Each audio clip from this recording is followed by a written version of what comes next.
وقولہم انا قتلنا المسیح عیسی ابن مریم رسول اللہ، اور ان کے اس قول کی وجہ سے یہ دعوے کرتے تھے کہ یقیناً ہم نے مسیح ابن مریم کو، جو عیسیٰ ہے، مسیح عیسیٰ ابن مریم کو جو رسول اللہ ہے یا کہلاتا ہے، قتل کر دیا ہے۔ تو یہ جو فقرہ ہے مسیح عیسی ابن مریم رسول اللہ، یہ اتنا حصہ انورٹڈ کاماز میں ہے۔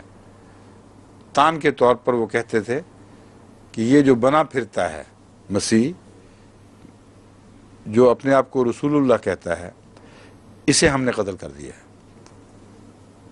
تو اس دعوے کا اس پہلے بہتان سے بہت گہرا تعلق ہے کہ حضرت مریم نے ایک ایسا بیٹا جنا جو ناجائز تھا۔ یہ تھا الزام۔ اگلا الزام یہ بیان فرمایا کہ اس مسیح کو جو مریم کا بیٹا تھا، جو مسیح بنتا پھرتا ہے اور رسول اللہ بنتا پھرتا ہے، اس کو ہم نے قتل کر دیا۔ اس آیت کی تفصیل کچھ اور بعد میں ترجمے کے بعد بیان کروں گا، کیونکہ اس میں واپس آنا پڑے گا، کیونکہ اکثر زیر بحث آنے والی آیت ہے۔ وَمَا قَتَلُوهُ وَمَا صَلَبُوهُ، حالانکہ نہ اسے وہ قتل کر سکے نہ صلیب دے سکے، وَلَٰكِن شُبِّهَ لَهُمْ، لیکن ان پر حالت مشتبہ ہو گئی۔ وَإِنَّ الَّذِينَ اخْتَلَفُوا فِيهِ، اور یقیناً وہ لوگ جنہوں نے اس بارے میں اختلاف کیا ہے، لفی شک منہ، دراصل شک میں مبتلا ہیں۔ اس معاملے میں یقینی علم ان کو کوئی نہیں، اختلاف تو کرتے ہیں مگر شک پر اختلاف ہے۔ ما لہم بہ من علم، ان کو قطعی علم کوئی نہیں ہے، الا اتباع الظن، سوائے اس کے کہ ظن کی پیروی کر رہے ہیں، قیاسات ہیں، اس سے زیادہ کوئی حقیقت نہیں ہے۔ وما قتلوہ یقینا، جہاں تک قتل کا تعلق ہے ہرگز اسے قتل نہیں کر سکے۔ وما قتلوہ یقینا، اس معاملے میں جو ہمارے بعض علماء سلسلہ تھے ان سے اس وقت بھی میرا ترجمے میں کچھ اختلاف رہا ہے۔ ترجمہ تو وہی ہے لیکن ایمفیسس پر اختلاف ہے، کیوں یہ کہا گیا ہے۔ میں یہ کہتا ہوں کہ وما قتلوہ یقینا فرمایا ہے، حالانکہ ان کے دو دعوے بیان ہوئے تھے، ایک قتل کا اور ایک صلیب کا۔ وما صلبوہ یقینا نہیں فرمایا۔ یہ فرق ہے جو بتاتا ہے کہ صلیب پر چڑھائے ضرور گئے ہیں مگر صلیب کے نتیجے میں قتل نہیں کیے جا سکے۔ اور پہلا دعویٰ بھی یہی تھا، وقولہم انا قتلنا المسیح عیسی ابن مریم، وہاں صلیب کا بھی دعویٰ کوئی نہیں۔ تو صلیب ایک ذریعہ قتل کے طور پر ضمناً بیان ہوئی ہے، جو فی ذات ہی مقصود نہیں ہے۔ مقصود یہ تھا کہ ایک شخص کو لٹکا کر مار دیا جائے، اور جب تک لٹکا کر مرنا ثابت نہ ہو ان کی بات پوری نہیں ہوتی، ان کے بد ارادے پائے تکمیل کو نہیں پہنچ سکتے۔ اس لیے ذریعہ قتل کا بیان کرنا ضروری تھا، کس ذریعے سے قتل کی کوشش کی گئی، مگر نتیجے کی نفی فرما دی گئی، جس سے اس کا مطلب یہ ہے کہ صلیب پر چڑھانے کی نفی نہیں ہے، صلیب پر چڑھا کر مار دینے کی نفی ہے۔ تو دونوں کناروں پر قطعی ثبوت موجود ہیں۔ پہلے ان کے دعوے میں کہیں ذکر نہیں فرمایا کہ ہم نے مسیح کو صلیب کر دے دی، ان کے آخری نتیجے میں یہ نہیں فرمایا وما صلبوہ یقینا، بلکہ فرمایا وما قتلوہ یقینا۔ یہ دو باتیں بڑی اہم ہیں جو پیش نظر رکھیں۔ اب یہ استدلال کیا بنتا ہے؟ خدا تعالیٰ نے حضرت مریم کے اوپر الزام کے ساتھ ان کے قتل کے دعوے کو کیوں باندھا ہے، اکٹھا کیوں بیان فرمایا ہے؟ بات یہ ہے کہ یہودیوں نے حضرت مسیح کے خلاف ایک ایسی گھناؤنی سازش کی کہ پہلے کبھی کسی نبی کے متعلق ایسی خطرناک سازش نہیں کی گئی۔ حضرت مسیح کے پیدائش کے حالات چونکہ غیر واضح تھے، اس لیے ان کو موقع مل گیا یہ ثابت کرنے کا کہ یہ شخص تو اپنے آغاز کے لحاظ سے بھی اور اپنے انجام کے لحاظ سے بھی ملعون ہے، دونوں طرح یہ خدا کی لعنت کے نیچے ہے۔ بس یہ نبی کیسے کہلا سکتا ہے؟ یہ تو عام انسان کہلانے کا بھی مستحق نہیں۔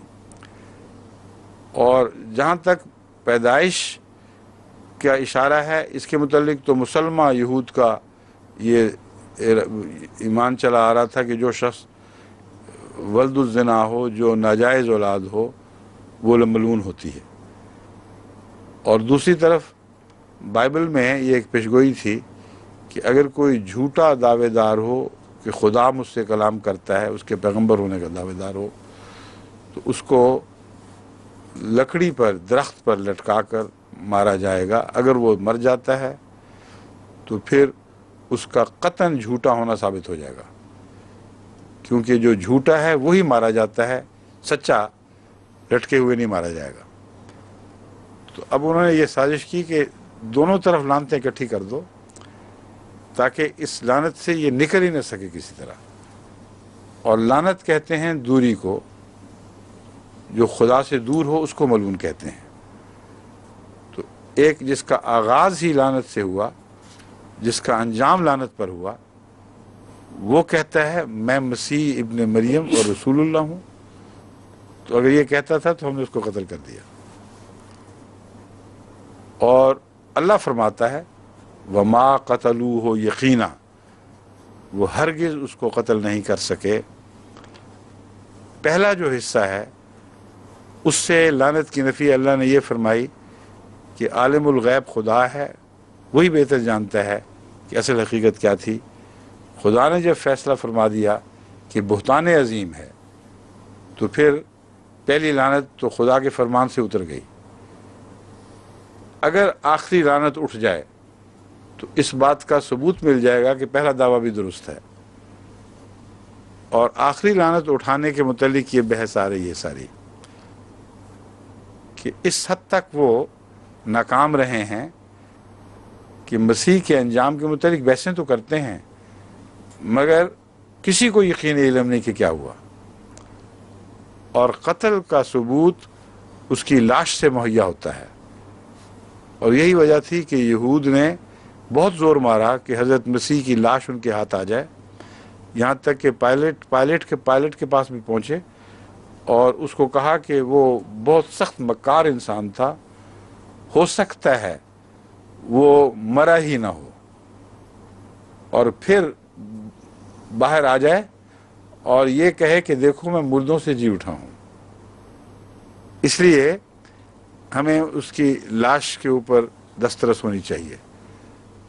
تو اور وہ مل نہیں رہا تھا۔ جب انہوں نے آخر جا کے حلہ بولا ہے تو حضرت مسیح وہاں موجود ہی نہیں تھے۔ پائلٹ نے کہا جاؤ تلاش کرو، جہاں سے ملتی ہے لے آؤ، لیکن کوئی لاش دستیاب نہیں ہو سکی۔ بس یہ جو آیت کریمہ ہے یہ حضرت مسیح کی صلیب پر چڑھائے جانے کی کوشش کی نفی ہرگز نہیں کر رہی۔ آغاز میں بھی قتل کا دعویٰ ہے، آخر پر بھی قتل کی نفی فرمائی گئی ہے۔ یہ واضح طور پر حضرت مسیح کے صلیب پر مارے جانے کی نفی کر رہی ہے۔ اور اس کو اچھی طرح سمجھ لینا چاہیے کہ اٹیمپٹڈ مرڈر نہیں کہلاتا، اور تلوار سے اگر کوئی حملہ کرے اور مر جائے تو اس کو کہیں گے قتل ہوا، اور اگر نہ مر سکے تو اس کو یہ نہیں کہیں گے کہ قتل ہوا۔ صلیب پر لٹکایا گیا، اگر مر جائے تو صلیب دیا گیا، اور اگر نہ مرے تو اٹیمپٹڈ مرڈر فیل ہو گیا ہے۔ اس لیے صلیب کا انکار نہیں کیا جا سکتا، صلیب کا انکار کیا جا سکتا ہے کہ صلیب اپنے نتیجے میں ناکام رہی۔ سمجھ گئے ہیں آپ؟ قتل کی اٹیمپٹ ہوئی تھی کہ نہیں؟ اللہ فرماتا ہے وَمَا قَتَلُوهُ یقینا۔ تو جب قتل کی اٹیمپٹ واضح ہونے کے باوجود اس کا انکار ہے تو صلیب کا انکار بھی انہی معنوں میں ہے۔ قتل کی کوشش کا انکار نہیں، قتل کے نتیجے کا انکار ہے۔ دوسری بات اس میں دلچسپ یہ ہے کہ عیسائیوں کے عقیدے کا بھی یہاں قلع قمع فرما دیا گیا ہے۔ حضرت مسیح کو رسول کے دعوے پر مارنے کی کوشش کی گئی ہے، خدائی کے دعوے پر مارنے کی کوشش نہیں کی گئی۔ یہ یہود کا دعویٰ تھا، یہی ذکر ملتا ہے تاریخی شواہد میں اور بائبل میں کہ انہوں نے اس الزام میں اس کو قتل کرنے کی کوشش کی کہ وہ رسول اللہ بنتا پھرتا ہے، اور جو حوالہ بائبل میں ہے وہ اسی کا ہے۔ وہاں خدا کے بیٹے کے دعوے کے اوپر اس کے درخت پہ لٹکائے جانے کا کوئی ذکر نہیں ملتا۔ وہاں رسالت کے دعوے پر، خدا کے سے ہم کلام ہونے کے دعوے پر درخت پر لٹکا کر مارے جانے کا ذکر ملتا ہے، بس وہاں تو خدا کے بیٹے ہونے کے دعوے کا اشارتاً بھی کوئی ذکر نہیں۔ تو یہ آیت ساتھ ہی عیسائیت کا بھی قلع قمع کرتی ہے، دونوں کے غلط عقیدوں کا رد کر رہی ہے بیک وقت، اور دو فریق کے طور پر ان کی بحثوں کا ذکر کرتی ہے۔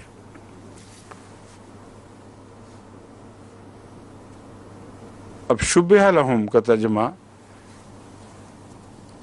ہاں غیر احمدی مولوی اس آیت سے یہ نتیجہ نکالتے ہیں کہ وما قتلوہ یقینا، اس بات کی طرف اشارہ ہے کہ وہ مرے نہیں۔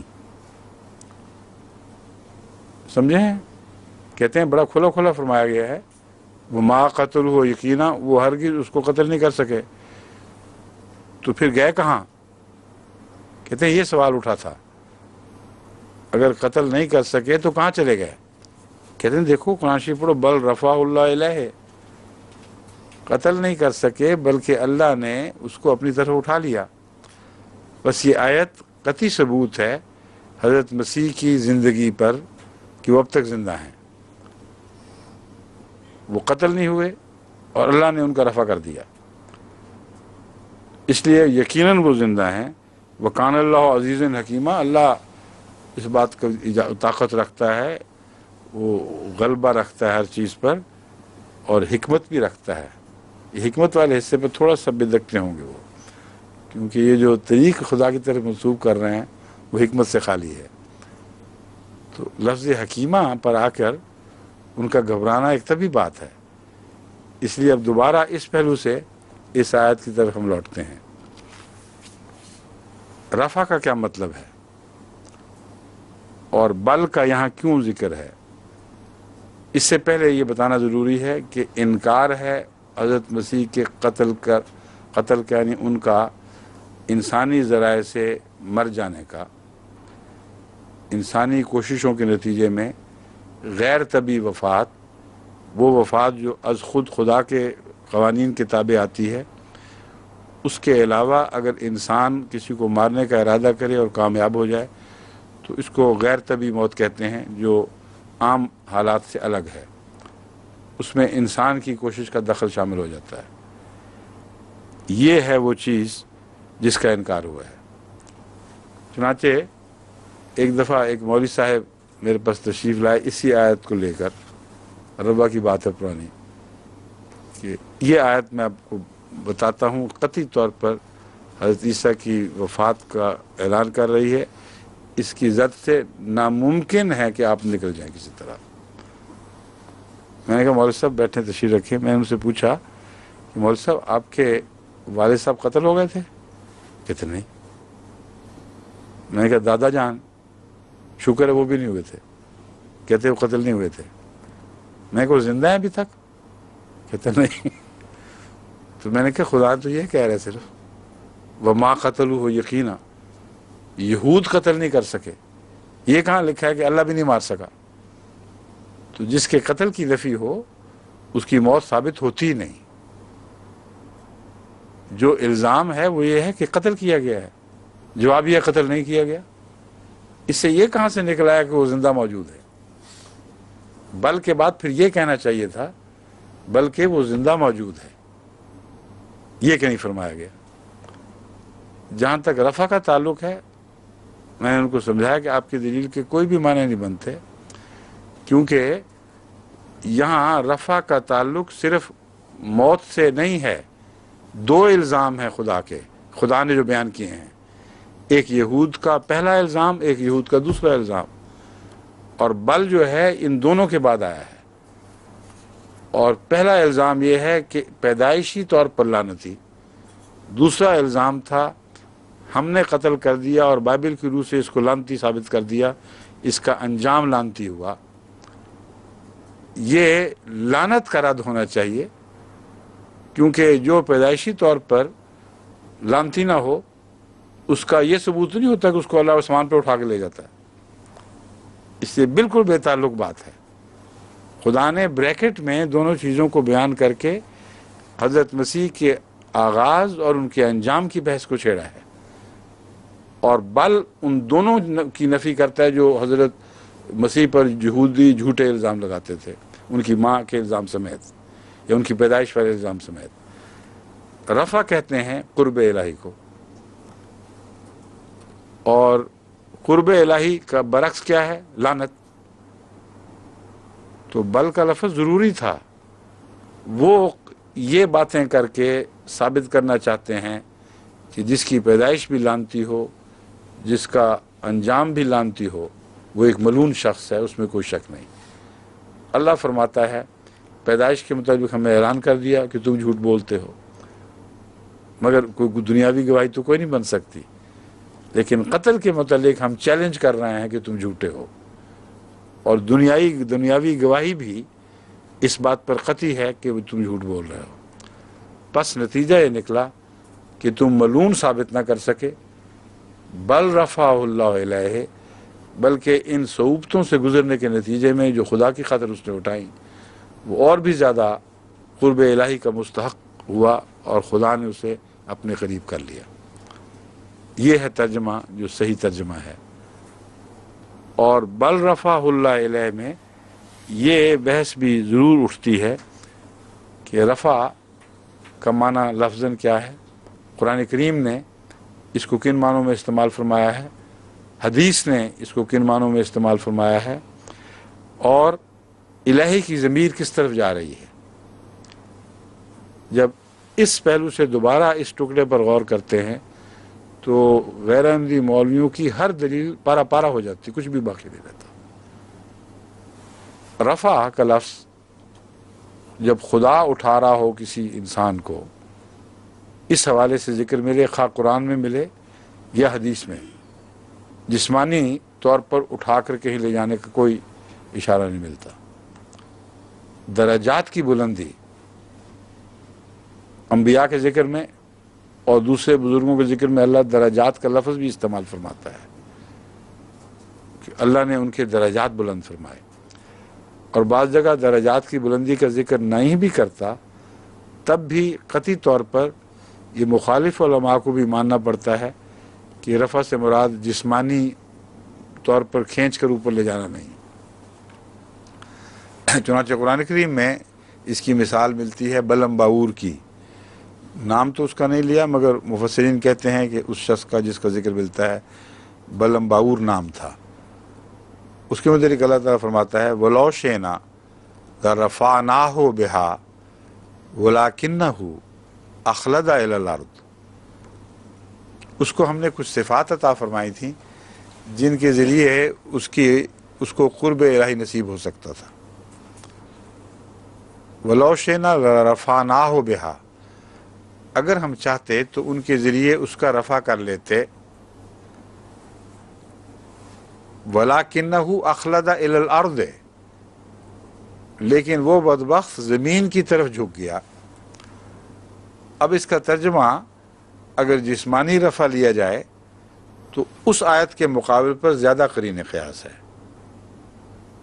جو بل رفع اللہ الیہ والی آیت ہے، اس کے مقابل پر اولا ہے یہ بات کہ یہاں جسمانی رفع کا ترجمہ کیا جائے، کیونکہ اس کے جواب میں اخلد الی الارض فرمایا گیا ہے۔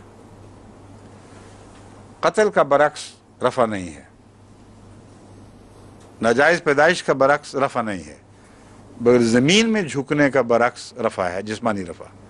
بس اگر کہیں یہ ہونا چاہیے تو یہاں ترجمہ ہونا چاہیے، تو مطلب یہ بنے گا کہ اللہ تو چاہتا تھا کہ اسے کھینچ کھانچ کے اوپر لے جائے، مگر وہ پلو چھڑا کے زور زار مار کے ٹانگے مانگے مار کے زمین میں گھس گیا، جیسے بچے کرتے ہیں۔ بعض دفعہ ماں باپ اٹھانے کی کوشش کرتے ہیں، کبھی پیار سے کہ آپ بھی کسی بچے کو اٹھائیں نا جو ناواقف ہو بیچارہ، تو بڑا زور مارتا ہے، ٹانگے ٹونگے مار کے نیچے اتر جاتا ہے۔ تو وہ نقشہ بنتا ہے پھر کہ اللہ نے تو چاہا تھا اسے اٹھا لے، مگر کیا زور چلا اللہ کا، اس نے ٹانگے ماری، زور مارا، اخلد الی الارض، زمین میں جا کے داخل ہو گیا۔ تو سب علماء جو مخالف علماء ہیں ان کو بھی سمیت میں کہتا ہوں، کوئی بھی ایک لمحہ کے لیے بھی یہ ترجمہ برداشت نہیں کر سکتا۔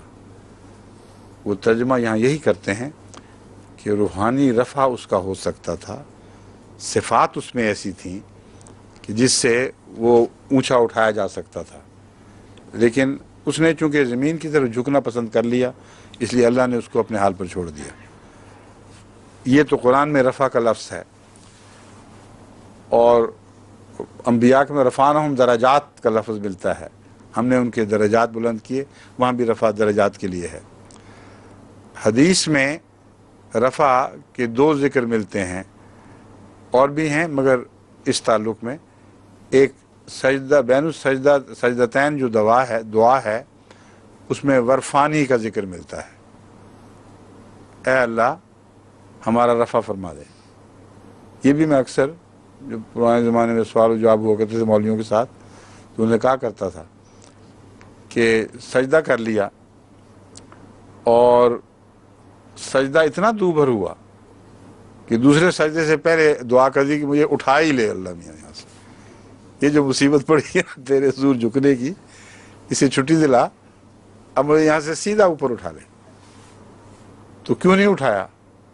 اور یہاں بھی وہی زمین پر جھکنا اور اس کا برعکس نمایاں طور پر مضمون میں پایا جاتا ہے، اس لیے اگر جسمانی ترجمہ کرنا ہے تو یہاں کیا جائے پھر کہ اللہ ایک دفعہ تو میں نے سجدہ لگا دی، ٹیک دیا تجھے، لیکن اب تو بہتر یہی ہے کہ اٹھا ہی لے، چھٹی کر میری۔ کس کی دعا قبول ہوئی ہے؟ ظاہری ترجمہ کرتے ہو تو کس کی ہوئی ہے؟ کون ایسا مسلمان ہے محمد رسول اللہ علیہ وسلم کے زمانے سے آج تک جس کو دوسرے سجدے سے پہلے خدا نے اٹھا لیا ہو؟ مولویوں کے نزدیک کسی کی قبول نہیں ہوئی، کیونکہ رفع کے ظاہری ترجمے پہ زور دیتے ہیں۔ احمدیوں کے نزدیک ہر نیک بندے کی دعا قبول ہوئی، سب سے بڑھ کر رسول اللہ صلی اللہ علیہ وسلم کی، کیونکہ اس کی تشریح خود رسول اللہ صلی اللہ علیہ وسلم نے ایک اور جگہ فرما دی ہے، وَإِذَا تَوَاضَعَ الْعَبْدُ رَفَعَهُ اللَّهُ بِسِلْسِلَةٍ إِلَى السَّمَاءِ السَّابِعِ۔ فرماتے ہیں جب خدا کا بندہ اس کے حضور جھکتا ہے، انکساری اختیار کرتا، سجدہ انکساری نہیں تو اور کیا ہے؟ زمین پہ ماتھا ٹیک دینا، اگر یہ انکساری نہیں تو اور انکساری کس کو کہتے ہیں؟ اسی طرف اشارہ ہے۔ اذا تواضع العبد، جب اللہ کا بندہ تواضع کرتا ہے، خدا کی خاطر جھک جاتا ہے، کیا ہوتا ہے؟ رفعہ اللہ، اللہ اس کا رفع فرما دیتا ہے۔ اب اگر ظاہری معنی کرنا ہے تو اس آیت اس حدیث سے زیادہ ظاہری معنی کسی اور مضمون پہ صادق آ ہی نہیں سکتا۔ کس طرح فرماتا ہے؟ بسلسلۃ، زنجیر اتارتا ہے آسمان سے، اس زنجیر میں لپاٹ کر اس کو اٹھا کر اوپر لے جاتا ہے۔ کہاں تک؟ اپنی طرف نہیں، الی السماء السابع، ساتویں آسمان پر جا کر چھوڑتا ہے اس کو، یا ساتویں آسمان کی طرف لے جاتا ہے۔ کسی کو کہیں ڈراپ کر دیا، کسی کو کہیں ڈراپ کر دیا، زنجیر میں مختلف گانٹھیں ہوں گی نا، کسی کی منزل پہلے آسمان پہ ہے، کسی کی دوسرے پر، تو وہاں زنجیر کھولتی جاتی ہوگی، ان کو چھوڑ دیتی ہوگی۔ اب مولوی بتائیں کیا ترجمہ کریں گے کہ رسول اللہ صلی اللہ علیہ وسلم یہ فرما رہے ہیں امت کو کہ میری امت میں ہر تواضع کرنے والے، ہر انکساری کرنے والے سے یہ سلوک ضرور ہوگا کہ ایک زنجیر اترے گی، اسے آسمان پر لے جائے گی، اور ساتویں آسمان کی طرف، جو جسمانی سفر، مکانی سفر کی وضاحت کر رہا ہے ظاہری طور پر، اس طرف ہو جائیں گے۔ اگر رفع کا ترجمہ جسمانی ہو سکتا ہے تو اس سے زیادہ اور کوئی محل، کوئی موقع نہیں کہ اس کا جسمانی ترجمہ کیا جائے، مگر کوئی ترجمہ نہیں یہ کر سکتا کیونکہ یہ ماننا پھر پڑے گا کہ حضرت محمد رسول اللہ صلی اللہ علیہ وآلہ وسلم کے زمانے سے آپ کے سمیت آج تک امت محمدیہ میں ایک بھی ایسا شخص پیدا نہیں ہوا جس نے تواضع کی اور اللہ نے اس کو زنجیر میں لپیٹ لپاٹ کے اٹھا لیا. لیکن اگر احمدی ترجمہ مانا جائے تو جیسے اس آیت کی تشریح ذہن کو اور دل کو روشن کر دیتی ہے، یہ آیت بھی، یہ حدیث بھی عین اس کے مطابق ہے، بلکہ اس پر روشنی ڈال رہی ہے اور اس دعا پر روشنی ڈال رہی ہے جو سجدے کے درمیان ہے. زنجیر سے مراد سلسلہ ہے، اور مختلف انسان مختلف حد تک ترقی کی صلاحیت رکھتے ہیں. ان کا انکسار یہ بتائے گا کہ ان کی زنجیر ان کو کہاں لے کے جائے گی، پہلے آسمان پہ چھوڑ دے گی یا آخری تک پہنچائے گی. بس ہر وہ شخص جو خدا کے حضور جھکتا ہے، ہر مومن آج تک عرب ہا عرب ایسے گزر چکے ہیں جن کو اس زنجیر نے کچھ نہ کچھ اٹھایا ضرور ہے، لیکن روحانی رفع کیا ہے، جسمانی رفع نہیں کیا. یہ عام مضمون ہے جو اس آیت کے اس ٹکڑے کے جواب میں آپ لوگوں کو اچھی طرح یاد ہونا چاہیے، کیونکہ مولوی اکثر اسی کا عذر رکھ کر مسیح کی زندگی ثابت کرنے کی کوشش کرتے ہیں، اور مسیح کا رفع بھی ساتھ ہی کہتے ہیں اسی آیت سے دونوں چلو فائدے اٹھا لو. مرا بھی نہیں اور چلا کہاں گیا، آسمان پہ چڑھ گیا. اب اگلا حصہ واپس اس آیت پہ آتے ہیں. بل رفع اللہ الیہ، اگر رفع کا مطلب جسم سمیت اٹھانا کر بھی لو، جو ثابت کر چکا ہوں نہیں کر سکتے، ناممکن ہے.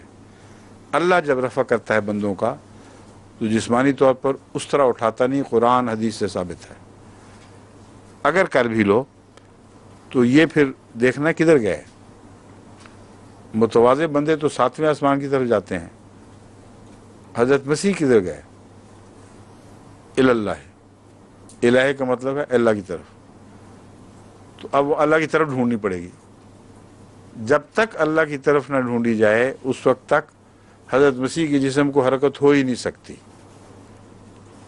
اس لیے بتائیں اللہ کس طرف تھا اس وقت جب مسیح کو صلیب پر لٹکایا جا رہا تھا یا لٹکانے کی کوشش کی جا رہی تھی، تو اللہ کدھر تھا؟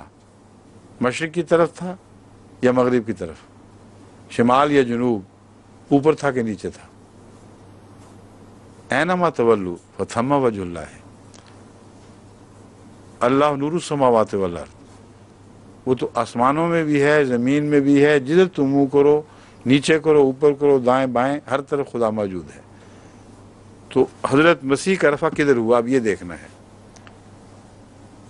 اگر حضرت مسیح کا جسم ایک جگہ کو چھوڑ کر اس آیت کے اثر میں کسی دوسری طرف گیا ہے تو قطعی طور پر ثابت ہوگا کہ جہاں مسیح موجود تھے وہاں خدا نہیں تھا.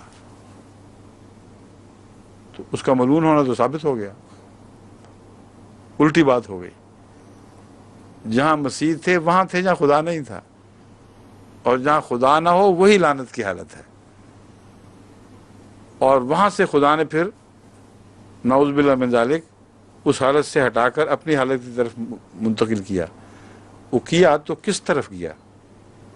صرف مسیح والی جگہ خدا سے خالی نہیں ہوئی، ہر دوسری جگہ خدا سے خالی ہو گئی. کیونکہ اگر خدا وہاں تھا، یہ باقی سمتوں میں تھا، تو عقلی سوال اٹھتا ہے کہ ادھر کیوں نہیں گیا، ادھر کیوں نہیں گیا، ادھر کیوں نہیں گیا، اس طرف کیوں نکل گیا؟ اور پھر چوتھے آسمان پہ خدا بیٹھ گیا، آگے کیوں نہیں گیا؟ الہے میں خدا کی سمت تو 7ویں سے بھی اوپر ہے، کیونکہ رسول اللہ صلی اللہ علیہ وسلم کے معراج میں 7ویں آسمان کے بعد کا سفر بھی رسول اللہ صلی اللہ علیہ وسلم کا خدا کی طرف جاری رہتا ہے.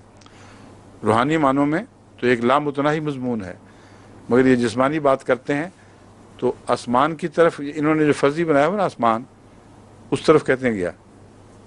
ادھر گیا تو پھر خدا ادھر ہی ہوگا نا. اس وقت خدا ان کے نزدیک نہ وہاں تھا جہاں حضرت مسیح موجود تھے، نہ چوتھے سے نیچے نیچے کہیں تھا. چوتھے پہ بیٹھا ہوا کچھ کر رہا تھا، کیونکہ چوتھے آسمان پر اٹھا کے اللہ لے گیا ہے، اور اوپر بھی نہیں تھا. اگر اوپر ہوتا تو حرکت بند کیوں ہوئی؟ اس کا مطلب رفع نامکمل ہو گیا، اٹھایا بھی تو بیکار، بیچ میں چھوڑ کر ابینڈن کر دیا اس کو۔ تو ظاہری ترجمہ جو مرضی یہ کر لیں، کسی پہلو سے بیٹھ ہی نہیں سکتا صحیح، ہر پہلو سے عقل اس ترجمے کو رد کرتی ہے، اس میں کوئی ذرہ بھر بھی قابل قبول بات نہیں رہتی۔ بل رفع اللہ علیہ کا سیدھا سادہ یہی ترجمہ ہے کہ اللہ نے اس کے درجات کو بلند فرمایا اور یہودیوں کو اپنے دونوں دعووں میں جھوٹا ثابت کر دیا کہ اس کی پیدائش بھی لانتی ہے اور اس کی موت بھی لانتی ہے۔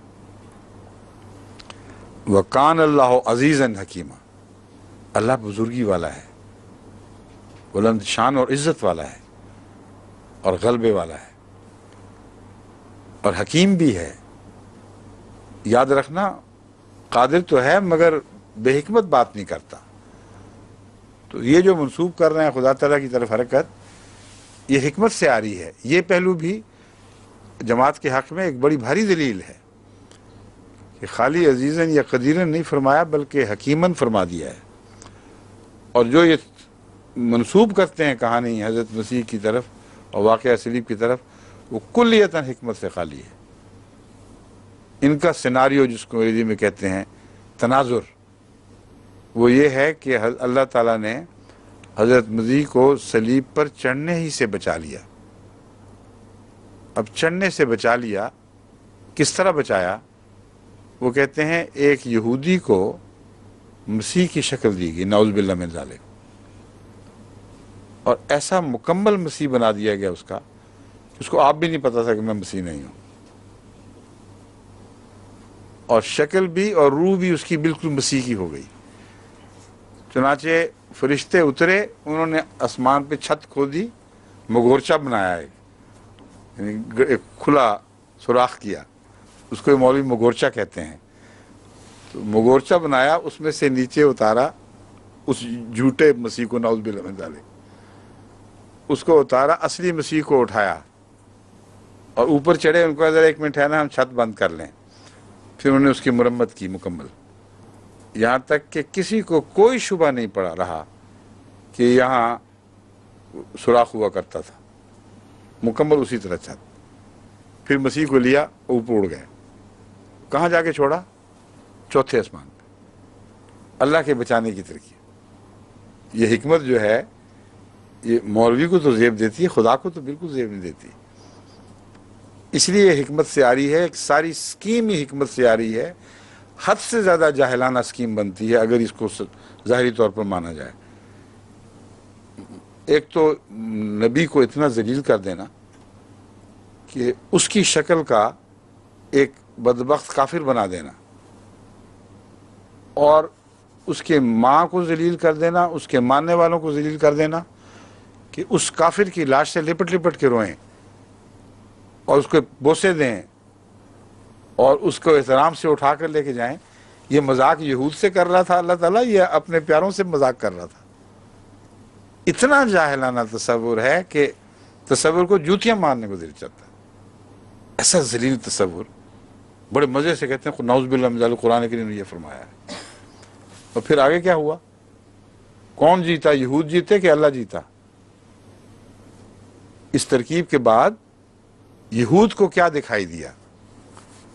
یہود کو یہ دکھائی دیا کہ ایک ایسا شخص ہے جس سے صلیب پر چڑھایا جا رہا ہے، بین ہی مسیح ہے اور انکار بھی نہیں کر رہا۔ چڑھنے سے پہلے یہ نہیں کہتا کہ لعنت ڈالو مسیح وغیرہ پہ، میں کہاں سے مسیح ہو گیا، میں تو تمہارا ہی ایک بھائی بند ہوں، مجھے چھوڑو۔ بالکل نہیں، بڑی جرت سے جاتا ہے، انبیاء کی عظمت کے ساتھ صلیب پر چڑھ جاتا ہے۔ اور یہ مذاق کس سے ہوا؟ غلط کون ثابت ہوا؟ یہودی کے اللہ، کیونکہ جس بائبل کی آیت کی طرف حوالے سے گفتگو ہو رہی ہے اس میں یہ تھا کہ اگر کوئی شخص نبوت کا دعوے دار ہو اور صلیب پر لٹکا ہوا مر جائے تو سمجھنا کہ وہ جھوٹا ہے۔ تو اب یہودیوں نے کیا دیکھا؟ ان کے کہانی کے مطابق یہودیوں نے دیکھا کہ ایک شخص جو دعوے دار تھا وہ آخر وقت تک اپنے دعوے پر قائم رہا، اور صلیب پر لٹکا اور صلیب پر اس نے جان دے دی۔ تو وہ یہودیوں کی نسل جس نے یہ دیکھا، ان پر اللہ کی کیا حجت ہوئی؟ وہ جب مر جائیں گے اور قیامت کے دن پیش ہوں گے تو اللہ سے کیا ان کی گفت و شنید ہوگی؟ اللہ ان کو کہے گا جاؤ جہنم میں، تو نے میرے مسیح کا انکار کر دیا تھا۔ وہ کہیں گے اللہ اللہ کرو، یہ کیا بات ہو رہی ہے، کس مسیح کا ہم نے انکار کیا تھا؟ اللہ کہے گا وہ جو یاد نہیں تمہیں رہا، بالکل صلیب پہ لٹکایا تھا اس کو، وہ مسیحیت کا دعویٰ کیا کرتا تھا کہ وہ تو بائبل کہتی تھی کہ صلیب پر لٹکا ہوا جو شخص مر جائے وہ جھوٹا ہوتا ہے۔ اس بات کی تو سزا دے رہا ہے کہ ہم نے تیرے فرمان کی اطاعت کی، تیری بات کو سچا مان لیا، یہ کون سا انصاف ہے؟ حالانکہ بڑے تم بے وقوف ہو، وہ تو ہم نے تبدیل کر دیا تھا ایسی شکل بدلائی تھی کہ تمہیں ہوا تک نہیں لگنے دی۔ تو اس سے یہودی کیا کہیں گے بیچارے کہ واہ بھائی سبحان اللہ، تیری بھی خدائی کی حد ہو گئی، تبدیل کیا، اشارت تر ہمیں نہیں پتہ لگنے دیا، اور اب پکڑ رہے کہ جاؤ جہنم میں۔ کوئی تک ہے اس میں؟ اشارتاً کنایتاً بھی اس میں کوئی تک نظر نہیں آتی، اور اپنی طرف سے اللہ تعالیٰ نے کمال کر دیا۔ پھر بچانا مقصد تھا نا، بچانا تھا تو تھوڑا سا اور اونچا کر دیتا، ان کی پہنچ سے تو باہر تھے، ان کو دکھاتا تو صحیح،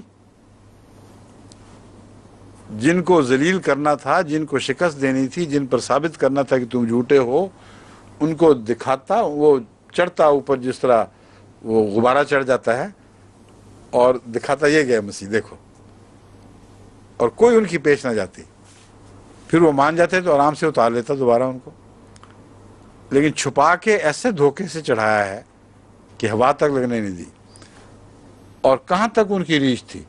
پہلے آسمان پہ چھوڑ دیتا، چلو یوں چڑھائی شروع کی ہے، چوتھے آسمان سے پہلے پھر ان کو نہیں چھوڑا، اور وہاں چھوڑ کے ابینڈن کر کے چلے گئے، نہ مردوں میں نہ زندوں میں، بیچارے 2000 سال ہو گئے ہیں سالیٹری ملی ہوئی ان کو۔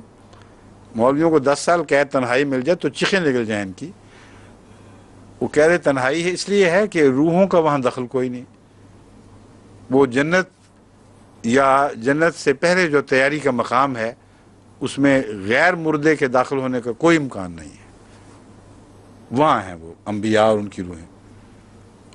اور یہ چوتھے آسمان پر کسی بنجر سیارے پر بیٹھے ہوئے ہیں، 2000 سال سے کسی نے خبر نہیں لی کہ تم کیا کر رہے ہو اکیلے یہاں، اور ابھی تک اترے بھی کوئی نہیں۔ یہ حکمت سے آری ہے یا نہیں، سوال یہ ہے۔ عزیزن کے پر زور ڈال کے وہیں ٹھہر جاتے ہیں کہ اللہ قادر ہے، دیکھو عزیز ہے، اگلا لفظ تو پڑھ لو کہ حکیم بھی ہے، وہ کوئی نعوذ باللہ جاہل قادر نہیں ہے، بلکہ حکمت والا، قدرت والا ہے، اور ایسی بات کرتا ہے جس میں اس کی عزت ہو، اور تمسخر والی باتیں اختیار نہیں کرتا۔ تو یہ وہ آیت ہے جو یہودیوں آج کل کے مولویوں کے مسلک کی تائید کے بجائے ان کے مسلک کے پرزے اڑا دیتی ہے۔ اس لیے سب سے اہم دلیل مولویوں کے خلاف یہ آیت ہے جس سے وہ غلط استنباط کی کوشش کرتے ہیں، اور اس سے اگلی آیت بھی وہ ہے جس سے وہ غلط استنباط کرنے کی کوشش کرتے ہیں، وہ ہے وَإِن مِّنْ أَهْلِ الْكِتَابِ إِلَّا لَيُؤْمِنَنَّ بِهِ قَبْلَ مَوْتِهِ، اہل کتاب میں سے ایک بھی نہیں مگر اس کی موت سے پہلے یا اپنی موت سے پہلے اس پر ایمان لے آئے گا۔ وَيَوْمَ الْقِيَامَةِ يَكُونُ عَلَيْهِمْ شَهِيدًا، اور قیامت کے دن وہ ان پر گواہ بنے گا، ان پر گواہ بن کر اٹھے گا کہ یہ کون لوگ تھے اور کیسے تھے۔ جو ایمان لائیں گے ان کے حق میں گواہ ہوگا، ظاہر بات ہے۔ وہ یوم القیامت یکون علیہم شہیدہ، قیامت کے دن ان پر گواہ ہو جائے گا کہ ہاں یہ مرنے سے پہلے ایمان لے آئے تھے۔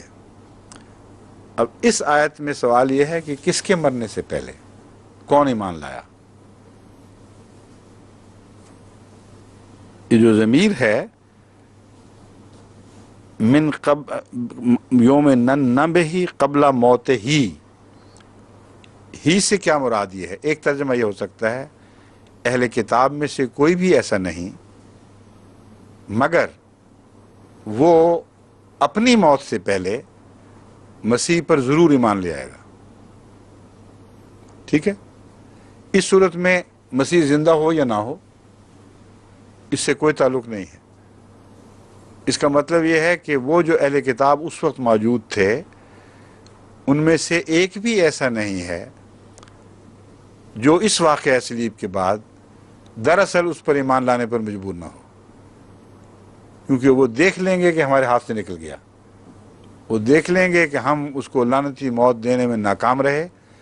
اس پہلو سے من اہل الکتاب، اہل کتاب میں سے ایک بھی نہیں مگر لیؤمنن بہ قبل موت ہی، اپنی موت سے پہلے وہ اس پر ایمان لے آئے گا. یہ اگر ترجمہ کیا جائے تو اس پہ کوئی ظاہری باطنی اعتراض وارد نہیں ہوتا، صرف یہ اعتراض اٹھتا ہے کہ دعویٰ ہے ایک جس کی حقیقت کا ہمیں علم نہیں. لیکن اس اعتراض کے ساتھ ایک ثانوی اعتراض اور بھی اٹھتا ہے کہ اگر یؤمنن بہ میں سے مراد یہ لیا جائے کہ وہ مومنوں میں شامل ہو جائے گا تو یہ درست نہیں ہے، کیونکہ ان لوگوں کا کردار اسی طرح گندا رہا اور مومنوں میں وہ شامل نہیں ہو سکتے. اس لیے یؤمنن بہ کا یہ ترجمہ اگر کیا جائے تو صرف اس حد تک کیا جا سکے گا کہ جیسے شیطان کے وجود کے متعلق ہمیں ایمان ہے کہ خدا نے فرمایا تو ہے، لیکن اس پر ان معنوں میں ایمان نہیں لاتے کہ اس کی پیروی کریں. تو یہاں ایمان کا مطلب صرف اتنا لیا جائے گا کہ وہ اس پر اس حد تک ایمان ضرور لے آئے گا کہ وہ سچا نکلا، ہم جھوٹے نکلے، ہم ناکام رہے اس کو مارنے پر، اور اس حقیقت کا اعتراف ان کو کرنا پڑے گا. یہ گواہی ملتی ہے کہ یہود کے دل میں یہ آگ سی لگ گئی تھی کہ ہم اس شخص کو مارنے میں ناکام رہے ہیں. بس وہ سارے جو موقع کے گواہ تھے وہ اپنی موت سے پہلے دن بدن اس بات کے قائل ہوتے چلے جائیں گے کہ ہم ناکام رہے ہیں اس کو سولی پر چڑھا کر مارنے میں.